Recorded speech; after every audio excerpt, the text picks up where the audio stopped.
Hello everyone, আসসালামু আলাইকুম। আমি doctor Golam Masud Mridha, integrative dermatologist and president, integrative doctors association of Bangladesh. আমার ভুবনে সকলকে স্বাগতম। প্রিয় দর্শক শ্রোতা, বরাবরের মতো আজকেও একটা ব্যতিক্রমী ভিডিও নিয়ে আপনাদের কাছে হাজির হয়েছি। আজকের ভিডিওর বিষয় যৌন মিলনে ব্যথা অথবা যোনিপথে প্রদাহ বা ব্যথা। আমরা ইংলিশে বলতে পারি ভ্যাজাইনাইটিস। তো এই ভ্যাজাইনাইটিসের এখন আমরা আসি বিস্তারিত। আমরা ভ্যাজাইনাইটিসকে আমরা ইনফেকশন জনিত রোগ বলতে পারি। তো এখন আসি এই ইনফেকশনগুলো কেন হয়, কিভাবে হয়, কি কি কারণ রয়েছে। আসলে বহুবিধ কারণ রয়েছে। প্রথমত কারণ হচ্ছে হরমোনাল কারণ। আপনারা জানেন যে আমাদের শরীরে, মেয়েদের শরীরে ইস্ট্রোজেন প্রজেস্টেরন হরমোন রয়েছে। এই ইস্ট্রোজেন প্রজেস্টেরন হরমোন যদি কখনো কারণে তারতম্য ঘটে, সেসব ক্ষেত্রেও কিন্তু এইসব সমস্যা দেখা দিতে পারে। এটি হচ্ছে সবচেয়ে বড় কারণ। এবং ইস্ট্রোজেন প্রজেস্টেরন হরমোনের যদি তারতম্য হয়, তখন ভ্যাজানার মধ্যে ড্রাইনেস তৈরি হয়, শুকনো শুকনো একটা ভাব তৈরি হয়। অন্য কারণ হচ্ছে যদি দীর্ঘমেয়াদী সিফিলিস গনোরিয়ায় ভোগে, সেসব ক্ষেত্রে ভ্যাজাইনাইটিস হতে পারে।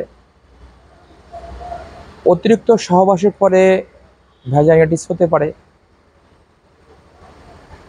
যদি কোনো কারণে বা মাসিকের সময় নোংরা কাপড় ব্যবহার করে, সেসব ক্ষেত্রে হতে পারে। জিওমোটিক কারণের মধ্যে রয়েছে ট্রাইকোমোনাস, ক্যান্ডিডিয়াসিস, মনিলিয়া, এসব ফাঙ্গাস, এগুলো এর অন্যতম কারণ। এবং এছাড়াও কিছু আমাদের মানসিক কারণ আছে। যারা এইসব সমস্যা ভোগে, তাদের মানসিক সমস্যা দেখা দিতে পারে। প্রিয় দর্শক শ্রোতা, এখন আমরা আসব এর লক্ষণগুলো কি কি, কি কি লক্ষণ দেখা দিলে আমাদের এই সমস্যাটা আমরা অনুভব করতে পারবো। প্রথম, আমাদের একটা জিনিস মনে রাখতে হবে, আমাদের যদি প্রথমেই আমাদের যৌনাঙ্গে ব্যথা ব্যথা অনুভব হবে, যৌনাঙ্গ ফোলা ফোলা অনুভব হবে,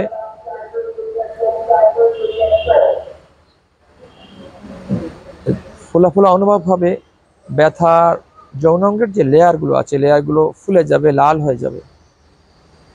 এবং আপনাদের মনে রাখতে হবে, কখনো কখনো যৌনাঙ্গের মধ্য থেকে পুঁজ আসতে পারে, গন্ধযুক্ত সাদা স্রাব আসতে পারে, সবিরাম জ্বর থাকতে পারে, খাওয়ার দাওয়ার অরুচি থাকতে পারে। এছাড়াও আমাদের অনেক সময় যেমন অনিয়মিত মাসিক স্রাব থাকতে পারে, যৌনাঙ্গ চুলকানি থাকতে পারে, এবং ইভেন কি প্রস্রাবে ইনফেকশন থাকতে পারে, এবং যৌন মিলনে অনীহা থাকতে পারে, যৌন মিলনের সময় প্রচুর জ্বালা পোড়া থাকতে পারে। তো দর্শক শ্রোতা, এখন আমরা আসব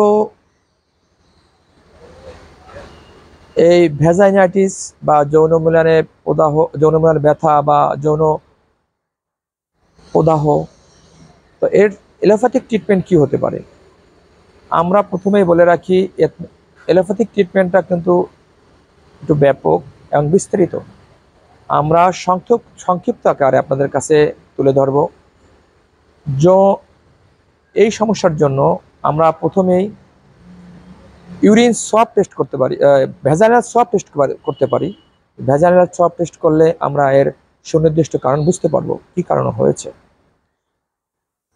তো এছাড়া ইউরিন কালচার সেন্সিটিভ করতে পারি অ্যান্টিবায়োটিকের জন্য।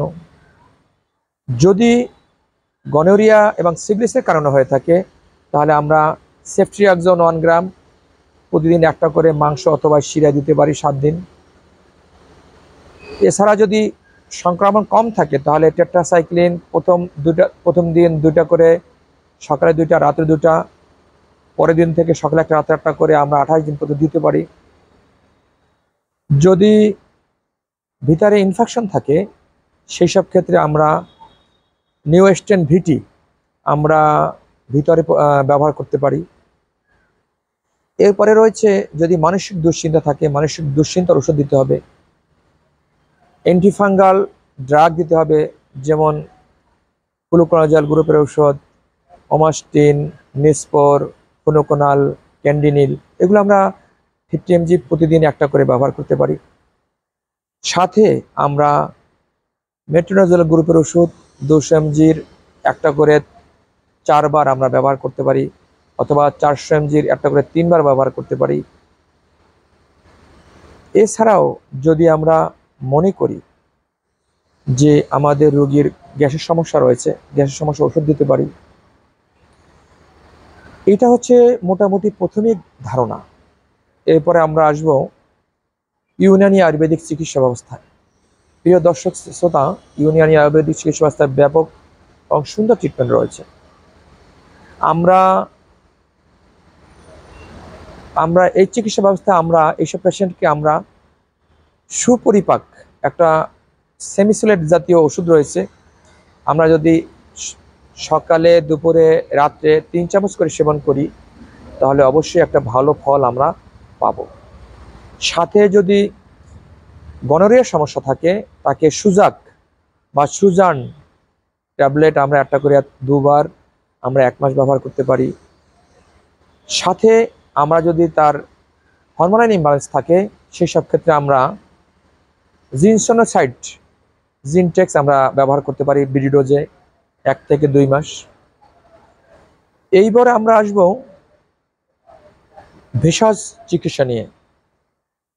আদিমকালে যখন চিকিৎসা ব্যবস্থা উন্নত ছিল না তখন ভেষজ দিয়ে চিকিৎসা হতো। তো প্রিয় দর্শক শ্রোতা, আমরা ভেষজ দিয়েও কিন্তু চিকিৎসা করতে পারি। যাদের এই সমস্যা রয়েছে তারা অবশ্যই আমাদের কুল আছে না, কুল যেটা আমাকে বড়ই বলি এলাকার ভাষায়, কুলটাকে শুকাবেন, শুকায়ে ব্লেন্ডারে গুঁড়ো করবেন। রাতে শোবার সময় আপনি 1 চামচ করে শুকনো কুল, একটু পিঙ্ক সল্ট দিয়ে রাত্রে শুয়ে খাবার পর একটু ভিজায় রেখে ওই পানি সহ ওটা খেয়ে ফেলবেন।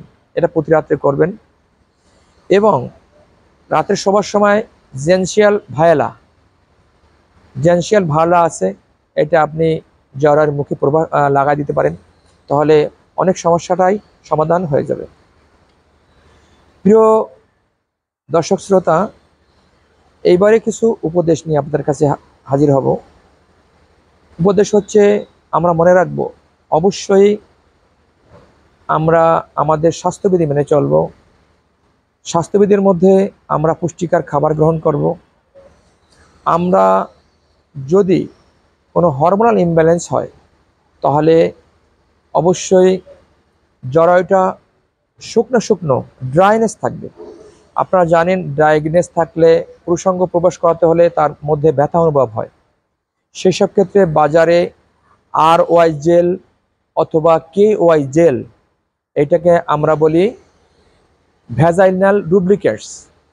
আপনারা যদি এটা সহবাসের আগে ভিতরে আঙ্গুল দিয়ে ব্যবহার করে তারপর সহবাস করেন তাহলে আপনার সহবাসের ব্যথাটা আপনার থাকবে না বা লাঘব হয়ে যাবে এবং পুরুষাঙ্গ পেনিট্রেশনটা সুন্দর হবে। আপনারা যদি মাসিকের সময় পরিষ্কার কাপড় ব্যবহার করবেন, পুষ্টিকর খাবার গ্রহণ করবেন, মানসিক দুশ্চিন্তা এড়ায় চলবেন এবং স্বাস্থ্যবিধি মেনে চলবেন, প্রিয় দর্শক শ্রোতা, তাহলে আপনারা সবাই কিন্তু ভালো থাকবেন। তো আজ এই পর্যন্তই, আবার দেখা হবে নতুন কোনো ভিডিও নিয়ে। সেই পর্যন্ত ভালো থাকেন। আল্লাহ হাফেজ।